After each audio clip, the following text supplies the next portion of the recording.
Hello મિત્રો, સ્વાગત છે તમારું મારા નવા વ્લોગમાં. મને તો ઓળખો જ છો તમે બધા. મારું નામ છે સીઝુ. જન્માષ્ટમીને તો હજી ઘણી વાર છે મિત્રો, પણ આપણા રાજકોટની અંદર વૃંદાવન ધામ બનાવ્યું છે, તો ત્યાં હું દર્શન કરવા માટે જાઉં છું. તો મને થયું કે મારા મિત્રોને પણ ત્યાંના દર્શન કરાવું, તો તેના માટે બન્યા રહો મારા વ્લોગમાં.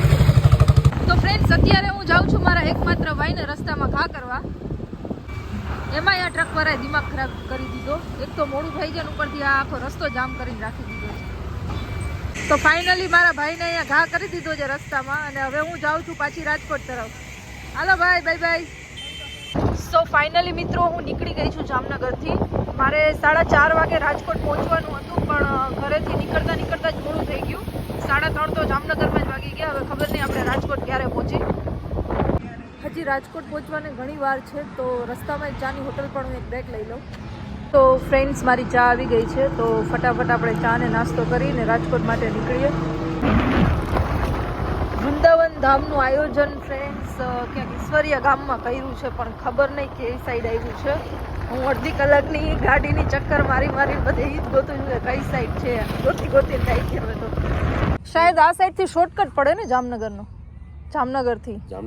હા, જવા માટે એટલે મને આ આઈડિયા નહોતો કે ઈશ્વરીય ગામમાં છે. કાલાવડ રોડ મારા મગજમાં હતું, તો હું તો આખું રોડ ફરીને આવી. અડધી કલાક ની જ ગોતતી જ હતી હું. તમે આમથી કાલાવડ તમારે કાલાવડ નાખવું જે કહે ને, હા કાલાવડમાં, હા ત્યાંથી આવો એટલે તમારે અહીંથી માનો કે 75 કિલોમીટર. હા અહીંથી ઘણું શોર્ટ પડે તમારે. સો ફાઇનલી ફ્રેન્ડ્સ, હું પહોંચી ગઈ છું ઈશ્વરીય ગામમાં, કે જ્યાં શ્રીનાથજી ધ્વજારોહણનું ઉત્સવ મનાવવામાં આવ્યું છે. તો હું તમને વિઝિટ કરાવું કે અહીંયા શ્રીનાથજીના અલગ અલગ ધામ બનાવવામાં આવ્યા છે.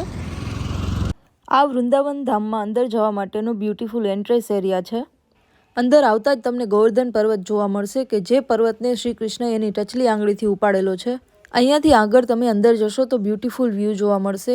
આ કાર્યક્રમ ટોટલ 3 દિવસ સુધી લગાતાર ચાલશે.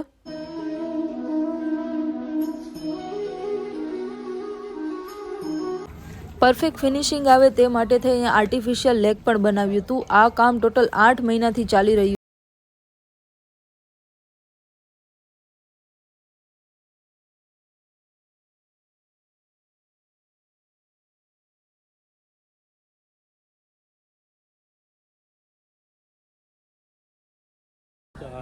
હા, હજી અહીંયા કંઈક મૂર્તિ કે કંઈક તો આવશે.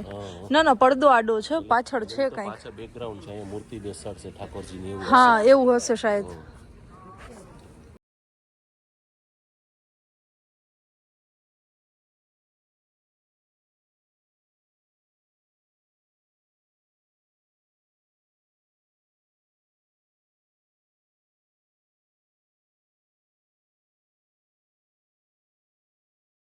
જ કંઈક અલગ હતી. કૃષ્ણજીના હરેક ધામ અલગ અલગ જગ્યા પર આવેલા છે, પણ મને સારો ચાન્સ મળ્યો કે હરેક ધામના દર્શન હું એક જ જગ્યા પર કરી શકી.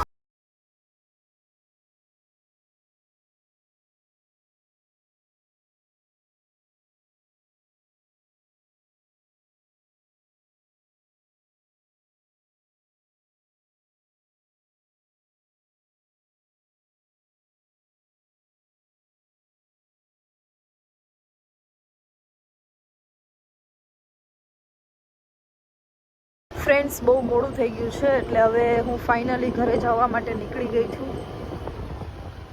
ગાડીમાં પેટ્રોલ પૂરું થવા આવ્યું છે, એટલે 2 મિનિટ આપણે બ્રેક લઈ લઈ, પેટ્રોલ ભરાવી પછી નીકળીએ આપણે. ફ્રેન્ડ્સ, હજી રાજકોટથી જામનગરનો રસ્તો 2 કલાકનો છે, તો થોડીક પેટ પૂજા કરી લઈએ.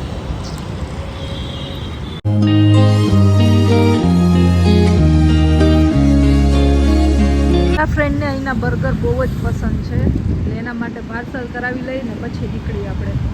ફ્રેન્ડ, હું તમને કોઈકનાથી મળાવું. તમે આને તો ઓળખતા જ હશો, my new friend. Burger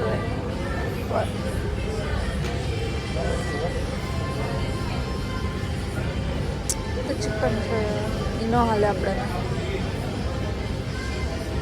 so friends, આવી ગયા છે આપણા બર્ગર.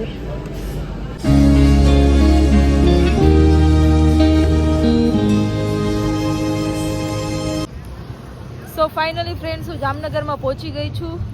અને આ ગાડી આપણે ઘણો સાથ દીધો છે, તો આ ગાડીના માલિકને આપણે એને ક્રેડિટ દઈ દઈએ, એની જ ચાવી એને પાછી આપીને થેન્ક યુ. અને એના જ પૈસાનું બર્ગર લઈને એને આપણે ગિફ્ટ કરી દઈએ આ ગાડી આપણે એને આપવા બદલ.